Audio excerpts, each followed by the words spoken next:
Hello, నేను మీ doctor Anusha, consultant pulmonologist and sleep medicine physician at KK Reddy hospital, Hyderabad. ఈరోజు మనం స్లీప్ యాప్నియా గురించి తెలుసుకుందాం. స్లీప్ యాప్నియా అంటే నిద్రపోతున్నప్పుడు గాలి తీసుకోవడంలో ఇబ్బంది. Just for 10 seconds are less than 10 seconds గాలి ద్వారంలో ప్రాపర్గా గాలి వెళ్ళక గాలి కోసం చోకింగ్ ఎపిసోడ్, గొంతు బిగుసుకుపోవడం కానీ, ఛాతీ భారంగా అనిపించి లేచి కూర్చోవడం కానీ, దీన్ని యాప్నిక్ స్పెల్ అని అంటాం. సో ఇది నిద్రలో జరుగుతుంటే దీన్ని స్లీప్ యాప్నియా అని అంటాం. స్లీప్ యాప్నియా 2 రకాలుగా ఉంటుంది. ఒకటి obstructive sleep apnoea, 2 central sleep apnoea. Obstructive sleep యాప్నియాకి మనకి కారణాలు ముక్కు నుంచి ఊపిరితిత్తుల వరకు వెళ్ళే ద్వారంలో గాలి గొట్టాల ద్వారంలో ఎక్కడన్నా సరే అడ్డం పడుతుంది అని అంటే దాని వలన వచ్చేది obstructive sleep apnoea.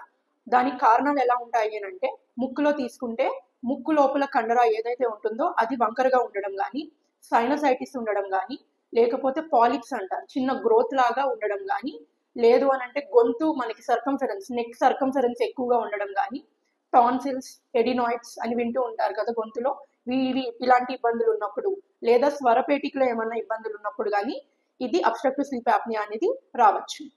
Central sleep apnoea అనేది బ్రెయిన్లో నుంచి సిగ్నల్ సరిగ్గా రాకపోతే దాని నుంచి వచ్చే సమస్య సెంట్రల్ స్లీప్ యాప్నియా.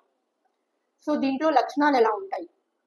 మెయిన్గా రాత్రిపూట నిద్ర పట్టకపోవడము, అండ్ మనకి రాత్రిపూట యాప్నిక్ స్పెల్స్, ఇందాక నేను ఏదైతే ఎక్స్ప్లెయిన్ చేశానో, నిద్ర పట్టక గొంతు బిగుసుకుపోయి లేచి కూర్చోవాలి అని అనిపించడము, గాలి కోసం పోరాడుతున్నాము అని అనిపించడము, విపరీతంగా గురక పెట్టడము, లైక్ పక్కన పార్ట్నర్కి చాలా ఇబ్బంది అవుతుంది, లేకపోతే పక్క రూమ్ వాళ్ళు కూడా ఇబ్బంది పడుతున్నారు, అంత గురక రావడము, అండ్ మార్నింగ్ టైమ్స్ ఫ్రెష్గా ఉండకపోవడము, మార్నింగ్ టైం హెడేక్స్తో బాధపడము, అండ్ మనం డ్రైవ్ చేస్తున్నా సరే, మనం వర్క్ చేస్తున్నప్పుడు కానీ తూలిపోవడము, ఇట్లాంటి ఎక్సెసివ్ డే టైమ్ స్లీప్నెస్ అని అంటాం. ఇట్లాంటివి జరుగుతున్నప్పుడు ఇవన్నీ స్లీప్ యాప్నియా యొక్క లక్షణాలు కావచ్చు.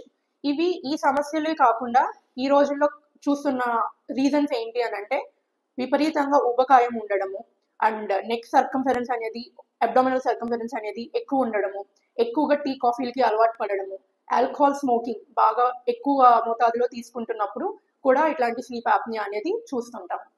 ఈ స్లీప్ యాప్నియాని నిర్ధారించే టెస్ట్ పేరు స్లీప్ స్టడీ అని అంటాం, పాలిసోమ్నోగ్రఫీ అని కూడా అంటాం. సో ఇది నిద్రలో చేసే టెస్ట్. నిద్రపోతున్నప్పుడు అరౌండ్ 6 to 8 అవర్స్ మీరు ఎప్పుడైతే పడుకుంటున్నారో ఆ టైంలో మీకు మొత్తం లీడ్స్ అన్ని కూడా మన స్లీప్ టెక్నీషియన్ అనే అతను మొత్తం కనెక్ట్ చేసి వెళ్తాడు.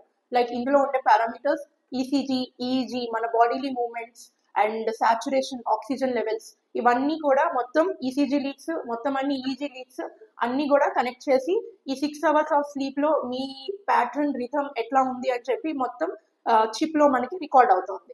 దాన్ని మనం చూసి అందులో మీకు యాప్నిక్ స్పెల్స్ ఎప్పుడు వచ్చినాయి, అండ్ మధ్య మధ్యలో మీకు మీ బ్రెయిన్ యాక్టివిటీ ఎట్లా ఉంది, ఎందుకు మీకు నిద్ర అనేది సరిగ్గా పట్టడం లేదు, ఎందుకు గురకొస్తుంది అని ఈ పాలిసోమ్నోగ్రఫీ టెస్ట్ ద్వారా మనం తెలుసుకోవడం జరుగుతుంది.